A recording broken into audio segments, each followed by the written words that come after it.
Hey everyone, we're going to play this week's episode a little bit different. Last week I did a really fun interview with Curt Autry from NBC12. And our photographer Jenny McQueen got some great pictures and we're gonna share that on social media. But our audio recorder only picked up the first few minutes of the conversation, so anything after that sounds like this. Do you write your own hashtags? My thought was, I'll come up with hashtags that there won't be anything else except this one post. Yeah. Because it was a joke. I was making fun of it. Yeah. So what we're gonna do is give you the first few minutes of my conversation with Curt today, and we're gonna get him back on again. And we promise to tape the whole thing next time. Then, after that, we got a cool piece about Roaring Pines in Union Hill, which Matt shot in collaboration with Richmond Grid. So there you go. Enjoy. Welcome to a new Monday morning routine. It's Coffee with Strangers with Kelli Lemon. So I start off the show by cheersing. For Okay. whatever reason, I feel like there needs to be a cheers for Okay. every drink that I drink. So welcome to the show. Thank you. I know who you are, unless people don't have a television.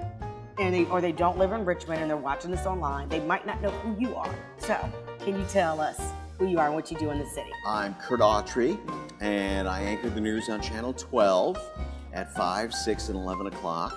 Been here 22 years as of this week. 22 years ago this week, I came up and did a audition with Diane Walker. I mean, we just clicked instantly, and it just felt like a nice fit.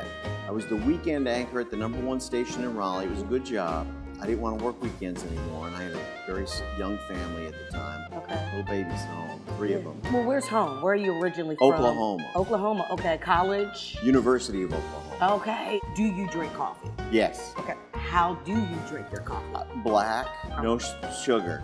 Just straight up Yeah. black. Yeah. Unless my wife's going to Starbucks and then I get a caramel macchiato, The low fancy- fat. Okay. Yeah. All right. Now, do you drink it every day? Do you need it to wake yourself up in the morning? Or is it a no. pre-show ritual? Do you do any of that? No. I drink a lot of Diet Coke in the evening, caffeinated. I'll have coffee in the morning, kind of when I'm reading the paper and looking over stuff on stories online, reading the paper before I go to the gym. I know who you are because I watch the news. I'm in media. I've seen you. Well, let me tell the about- story because you Okay. don't know who I am. Okay. Here's the deal. Carlin and I joke about this. Okay. It's kind of a joke that we have. For 5 years, for the Jazz Festival, first 5 years of the Jazz Festival, you introduced me to the audience. And every time I've seen you after that, you pretend like you don't know who I am or you've never met me. You came to the station not 3 months ago and said to our marketing director, I want to meet Curt Autry, I've never met him. And he came to me and said that, and Carla was standing right there, and I said, what the hell is this girl talking about? She's introduced me at the Jazz Festival for 5 years in a row. Hi, I'm Kelli, Curt, I'm gonna introduce you. I got a little script here, we're gonna do this little deal. And so Carla jokes about it. Carla comes up to me and says, Oh my I gosh. haven't met you, I'm Carla. So she pretends she's you. No, but for 5 years you introduced me and pretend like you don't know who the hell I am. Like I said, we promised to get Curt back, and we promised to record the whole thing next time. Okay, here's Roaring Pines. There is a hope in here that me existing in the world inspires others to get out there and just start building their own products as well. My name is Drew Dayberry. I'm owner-operator of Roaring Pines here in Richmond, Virginia. Roaring Pines sells American manufactured home goods. We also have a soda fountain for the neighborhood and everyone else here in the city. I'm just a kid from the South Side, cliche story of going to VCU, living in the city, hanging out in the fan too long, and then disappeared to the West Coast for a while, and then now I'm back here in Richmond. I've been very slowly acting on this idea for the better part of 6 years or 5 years, something like that. Originally, I got into the idea of American manufactured home goods because I thought for this whole American manufacturing thing to work, it needs to be everyday items that people use in their home and stuff like that. You know, we all have a nice pair of shoes made in the US, a nice pair of jeans made in the US, but why not a proper broom or a proper trash can and things like that? Originally, Roaring Pines was set up to sell American manufactured goods who didn't have a home online.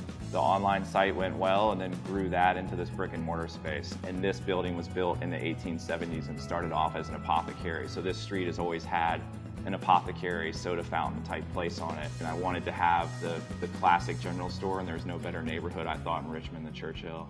Technically, we're in Union Hill. I've got sodas from all over the place. The same way we bring in American manufactured home goods, I'm bringing sodas in from all over the country. Some are classic recipes. So along with the American manufactured home goods, we just wanted to have a place for people to hang out. We think of ourselves a little bit of a museum.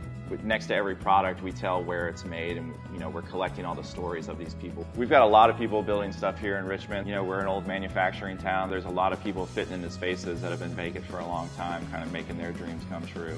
So I'm just doing that here in this space and giving some of them a platform to sell their goods. This side of the store is really trying to inspire younger generations that they can make something too. They just don't have to fall into the system. If I can get 1 or 2 people after this is all said and done to start their own company, that's a win for me. Thanks for watching this week's episode of Coffee with Strangers. Follow us on social media, and we'll be back next week with a new episode. See you soon.